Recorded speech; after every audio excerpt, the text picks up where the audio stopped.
This is a production of PBS Charlotte. Just ahead on Carolina Impact. If you're a teacher looking for higher pay, would a cheaper house convince you to stay? I'm Jeff Sonyer. We'll tell you how CMS is looking at building affordable housing for teachers only, and how other school systems are already doing it. Plus, a young man's journey of perseverance with a debilitating disease, and how two Charlotteans bring a fresh look to the fine arts. Carolina Impact starts right now.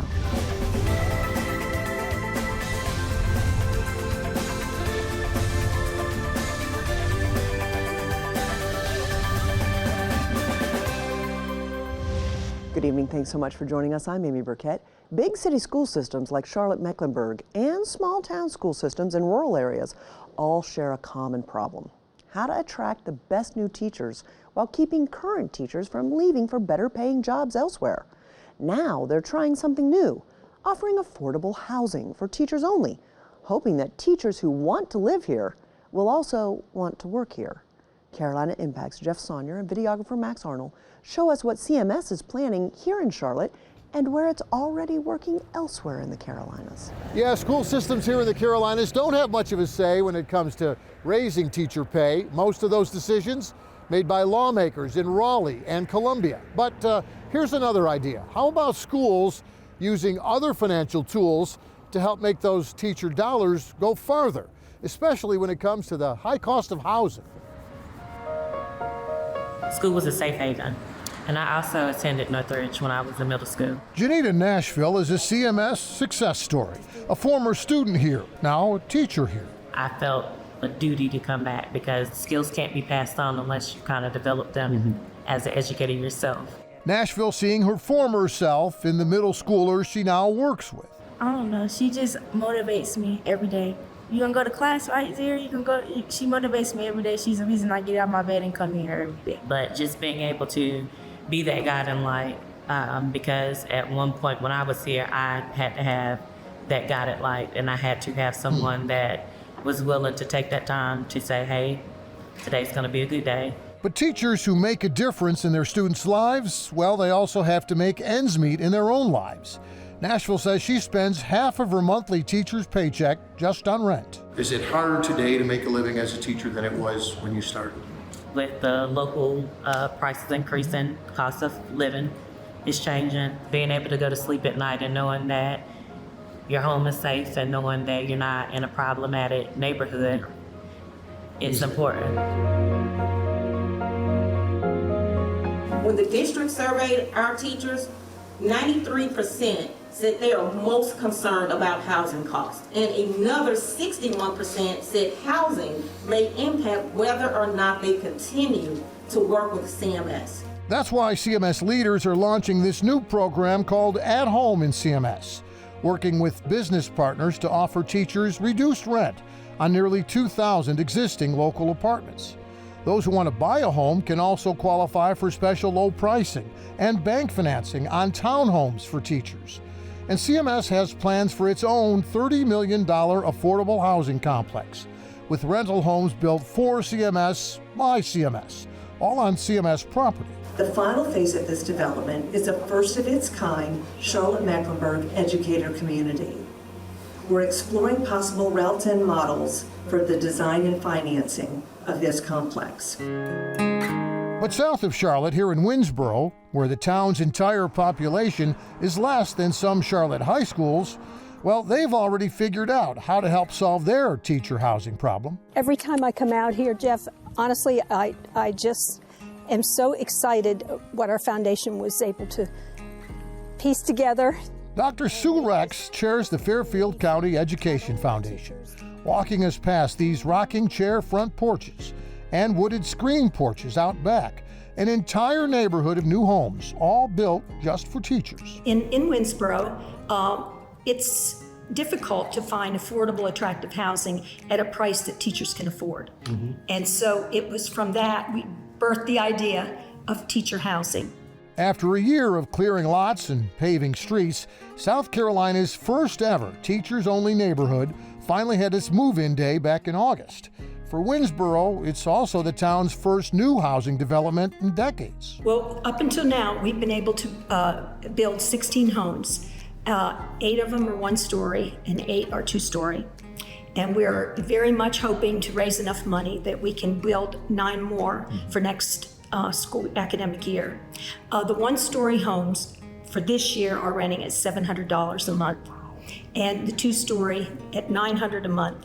That's a difference maker. That's a real game changer, I suppose, for a lot of teachers. It really is, and we think that most of them are probably saving $1,000 a month. Dr. Rex says on the 22 acres donated by the school system, there's enough room for 50 homes in all, including this technology center where teachers can take online training courses. And it's all located right next door to Fairfield Central High School and Middle School. We have a waiting list of teachers who want to be here. I think some of them kind of stood back thinking, I don't know if I'd like living there. But they hear their colleagues say it's great. Here's our living room space, and we have our dining room area over here, and the kitchen is over here. All of the appliances came with the house. Camila Cook takes us on a tour of her new teachers-only home, along with her husband, Juan Alvarado. And how many bedrooms are we talking about? There are 3 bedrooms. Camila and Juan are newlyweds and new teachers, too. They say the offer from Fairfield County of a job and a place to live right out of college makes Winnsboro a win-win for them. And where are we here now? This is the master bedroom. And we have our walk-in closet on this side and the master bathroom on this side. Did you ever think you'd have an opportunity to be in a brand new house as a brand new teacher? Oh no. Oh no, this is truly a blessing. Yeah, they reached out with this opportunity. And at first I had to wipe my eyes and say, that can't be true. Most of my classmates already signed a contract with the school district. But teacher housing here in the Fairfield district also means this couple can start saving now for what they really want, a future home of their own. We have a goal in mind, and this is only the first step. I feel I'm more than fortunate. It's a similar story for Victor Hernandez, a 10-year teacher and soccer coach here in Winnsboro, who moved with his family to this 1-story home for teachers only. My whole family loves the idea of being here now. And what do you tell other teachers about this program? If you're part of that community, that makes your job easier and better, more effective. Housing developments for those type of situations are a big help, and if help is offered to me, I'm definitely going to be willing to take it. Now, school systems big and small say they won't stop lobbying lawmakers for higher teacher pay, but housing help for teachers is simply one more way to help convince the very best teachers to stay. Amy? Thank you, Jeff. What an innovative idea. Well, we've got more information about the teacher housing programs at both CMS here in Charlotte and in Fairfield County, South Carolina. Just click on the links at our website, pbscharlotte.org. Up next, for many people after being diagnosed with a debilitating disease, it can be tempting to lose hope. However, one local man who was diagnosed at 18 with multiple sclerosis didn't let it stop him from achieving his dreams. Carolina Impact's Dara Khalid and videographer John Branscombe show us how he's pushing through his pain to be an inspiration. Playing video games aren't just what they do. Yeah, we're both in here together. For the McAtees, he's a cranky Kong. It's a part of who they are. It's competitive, thrilling. I'm in there, my heart's beating. It can get real sometimes. Checkpoint! Which means it can also get intense. We'll even kick people out of the group if they're not carrying their weight. You gotta get out of the kitchen if you can't take the heat. It's dangerous, it's fishies. And just a little loud. Nobody's dying! But it's how they've always shown their love for one another. I remember when my kids were little, we would sit and play big MMO games. And moments of love like this have meant a lot more to Jared since March 2019. Tiredness, just very tired compared to other people. I swear I could sleep forever. You feel kind of weak some days. It's my muscles don't kind of feel like I'm lifting right. He's talking about some of the daily struggles he's faced since being diagnosed at 18 with multiple sclerosis, the disease where the immune system attacks the protective covering of nerves. One day I just woke up and it was just, I couldn't see. It was just kind of like you could see, I could see out of one eye perfectly fine, see out of the other eye perfectly fine, but when I had both eyes open, it was just two of everything. And so I went to my mom and was just like, hey, I can't really see. It was kind of just a kind of moment of just like, I don't know what's happening, but something's not right. After getting an MRI on his brain, he received results he never saw coming. It was pretty scary, just kind of like seeing what happened to my my grandfather kind of growing up and not being able to move and kind of the state he was in. According to the National Multiple Sclerosis Society, nearly 1 million people in the U.S. are living with the disease.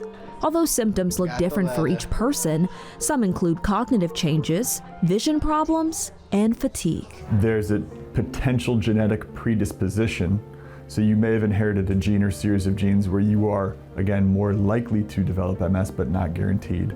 There's environmental factors, childhood obesity, low vitamin D, cigarette smoke exposure.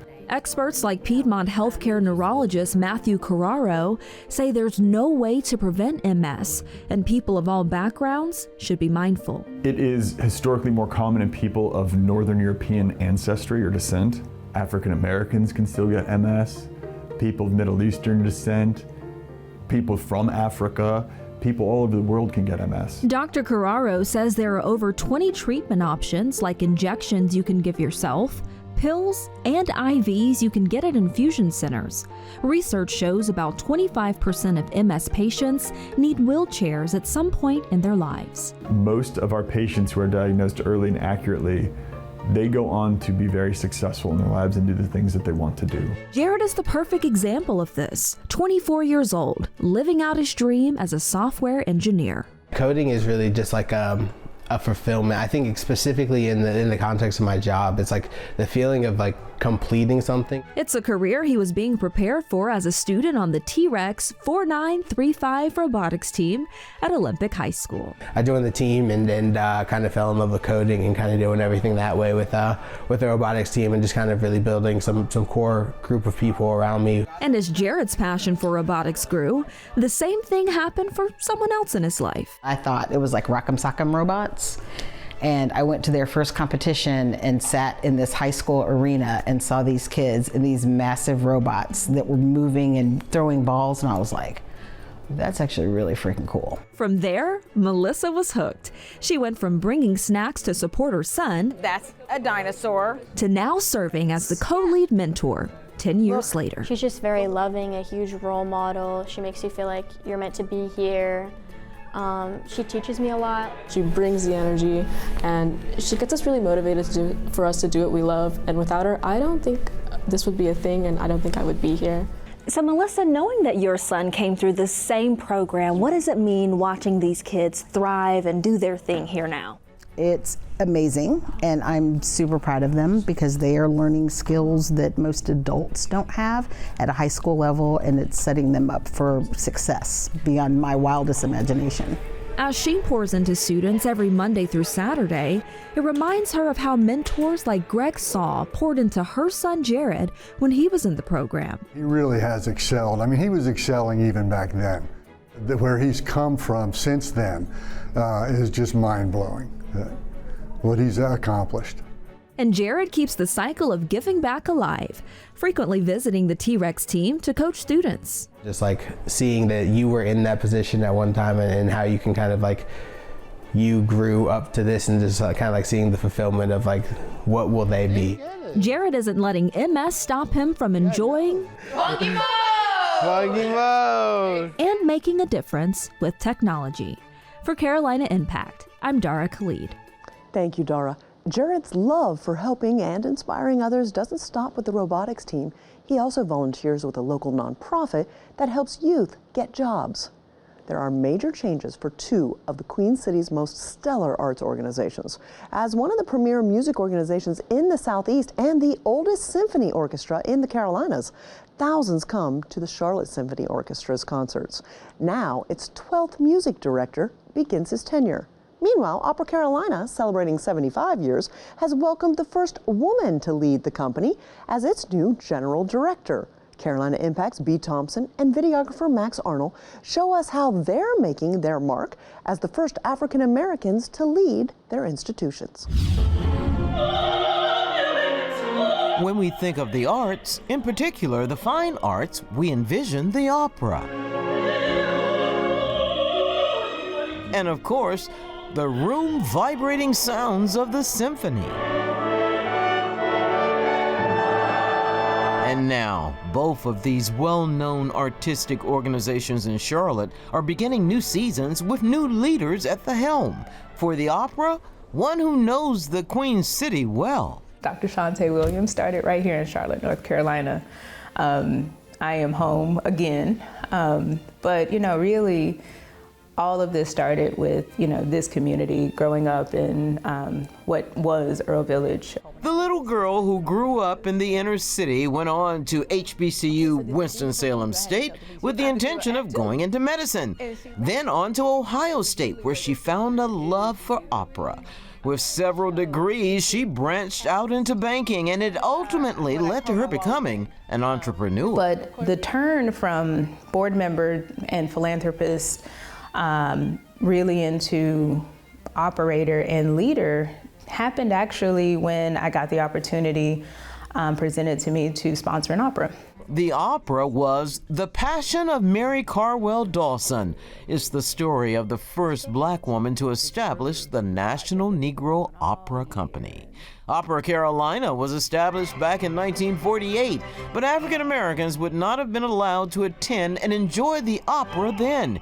Yet in its 75th year, it is now led by an African American woman.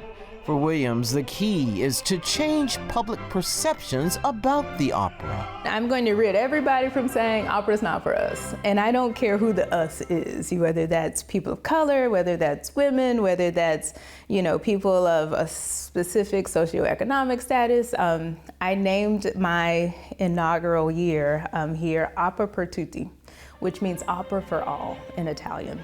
Williams says she's received overwhelming support, and she sees changes that will benefit the arts community in Charlotte and worldwide. I think in the next few years we will continue to see this evolution and revolution of women leaders that have fought very hard for their place in the arts, well-deserved, and probably it's taken way too long, but they're there and they will continue to assume the mantle. Meanwhile, Charlotte Symphony may have found its muse in newly named musical conductor Kwame Ryan. Started conducting the orchestra and immediately thought, that's a beautiful sound.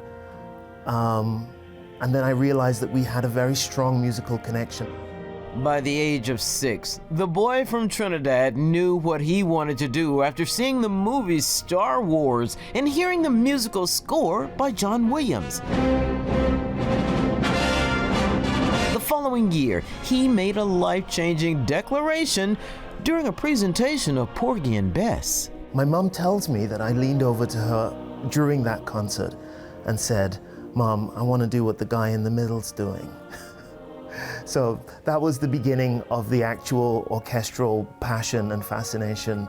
He began music school in Trinidad, piano, voice, violin, and steel drums. And at the age of 14, he was sent to England to boarding school and to hone his craft. The very first orchestra that I conducted was the one that I pieced together at the boarding school that I ended up at the age of 14. At 16, he became a member of the National Youth Orchestra of Great Britain and earned the right to conduct during rehearsals. His first 2 musical directorships were in Germany and France. Here in Charlotte, the symphony organization was looking for a good fit. He has a deeply curious mind. I think he's always looking for ways to connect people and ideas together and basically create experiences that we can share as a community. For Kwame Ryan, Charlotte offered a lot of what he was looking for in an artistic home. Its education programs, its commitment to diversity and equity and inclusion. I feel like I could have written the mission statement of the CSO. For the little girl who came home and continues to make her mark in the world, her next move is simple. In order for people to feel welcome, you have to invite them in, give them an invitation. And I was like, I think for me this year is about giving people the invitation inside the doors. It's a new season for the arts in the Queen City, and it appears with orchestral conductor Kwame Ryan and Charlotte's own Dr. Shantae Williams, who is a venture capitalist and the general director of the opera. It would appear that this city is in for a great artistic run on both stages. For Carolina Impact, I'm B. Thompson.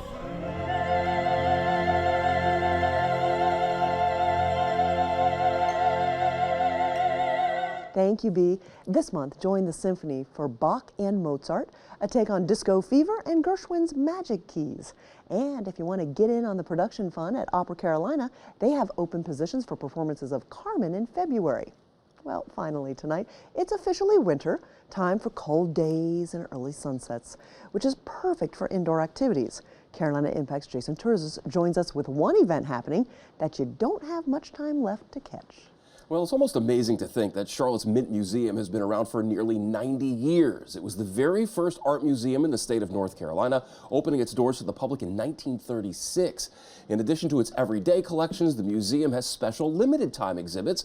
Right now, one of those is happening, and we were fortunate enough to get a little behind the scenes look. What's to say, what's changing? I would argue the South then was undergoing a period of tremendous change and growth, and that's still the case today. Mint Museum's senior curator of American art, Jonathan Stuhlman, leads a private tour group through the Mint's latest art exhibition, Southern Modern, rediscovering the radical art below the Mason-Dixon line. It brings works in from around 50 public and private collections all around the country. And it's really the first show to look at art, to bring it all together, to look at it comprehensively, art from this period, from the region, which has really been largely absent from histories of American art. I knew I was going to see Southern art, but I didn't realize the information I was going to learn. And believe me, it was beyond our expectation. The exhibit, featuring more than 100 paintings and works on paper by notable artists from the American South during the first half of the 20th century. It's an exhibit that, ready for this, has been in the works for more than a decade. It's a show that I started thinking about, not long after I got to the Mint and started digging into our collection.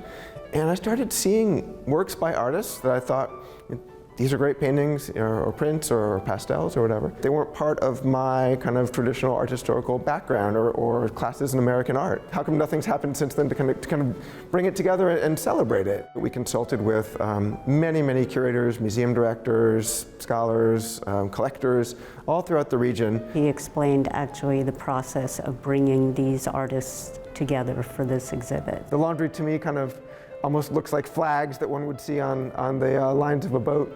The goal that Stuhlman set out to accomplish was to shine a light on the artists of the time and bringing their work to light, and wanting people to think about the ways that Charlotte and the South were changing and growing at the time. But I learned a lot more about artists that were from the South or working in the South or influenced the way we see the South. It gives you a good perspective. You don't know where you're going unless you know where you came from. And this is a great exhibit to see how the area has changed and grown. What I found out today was that in textbooks, none of this is reflected. And it's time that, hopefully with exhibits like this, that it will get introduced into the American art history. It was definitely cool. It's something I haven't seen a lot. So I lived in New York for a while. I'm moving to DC, so I've been around a lot of museums. And I agree that kind of like Southern arts is underrepresented, and it's nice to kind of see a cohesive body of work. Everyone coming together in the bargain basement here, looking at all the goods and picking things over and selecting things. And it's a rare painting in which you see both black and white populations together. Sharon Portwood and her son Bryant were part of the curator-led tour group. As an artist himself, Bryant looks at things a little bit differently than the rest of us. So when I come in, the first thing I always look for is technique, just because that's the way my brain is wired. So I'm really drawn to some of the paintings that I always find something admirable in them, whether it's their use of color, whether it's their technical ability in the application of paint. A lot of things I look at him and I'm like, I can't appreciate this. What am I missing? And the best thing he told me today was, look at the time. That people are such a product of their time. And that was great advice, because as you walk through the exhibit, you really do see, not just in the art, but in what people are expressing through their art. The Southern Modern exhibit is broken into 7 different sections covering new urban environments, the Jim Crow era, ritual and religion, many modernisms, a Southern sampler, the enduring landscape, and planting new seeds colonies in schools. When we were picking the works, we first and foremost prioritized getting the strongest works of art that we could to represent the artists. And instead of, one could have gone through and said, okay, here's what's happening in North Carolina, here's what's happening in South Carolina, so on.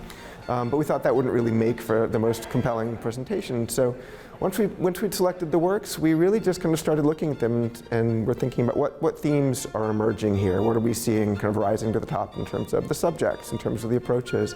So people, again, from kind of all different walks of life. We've got the shop boy here, who I think these are his shoes and his broom. He's taken off his shoes to warm his feet by the fire and put the broom down by his stock over here. As part of the selection process for the exhibit, the Mint wanted a wide array of artists of the time to be represented, being sure to include female artists as well as artists of color. Women were essential to not only the artistic communities here, but also kind of as cultural movers and shakers during the time. So you think about the Mint Museum, for example, was founded by a group of women here in Charlotte in the 1930s. Many years ago in high school, I received an art degree, and I will tell you, this is very interesting because this was back in the 60s, and we never touched upon black artists, particularly the ones that we have seen today. So it was a revelation for me. Really the visitor takeaway, we hope, is that they learn something new, they discover some artists they hadn't heard of and maybe look into more. They have a broader appreciation for the culture going on in the South at the time. I think we know more about the music, the literature of the South during this era, but not so much the visual art. And so that's, we're hoping to add to that, and really for this show to be a springboard for future scholarship and new ways of thinking about American art. Takes me back. I was excited to be able to take many of our major donors here from PBS Charlotte to see the exhibit last fall. It was fantastic, but you mentioned there's not much time left. Exactly how much time? Well, about 2 weeks or so. Well, the exhibit runs through February 2nd at the Mint Museum Uptown, and it's all part of a traveling exhibit, with Charlotte being the last stop. Previous stops were in Nashville, Memphis, and Athens, Georgia. Interestingly, though, it was the Charlotte curators who put the exhibit together, but Charlotte is the last stop of the tour, and then February 2nd, it's done. They saved the best for last. Yep. Thanks so much, Jason. Well, if you know of any exciting things going on, please share them with us. Email your ideas to stories@WTVI.org. That'll do it for tonight, my friends. Thanks so much for joining us. We always appreciate your time. And I look forward to seeing you back here again next time on Carolina Impact. Good night.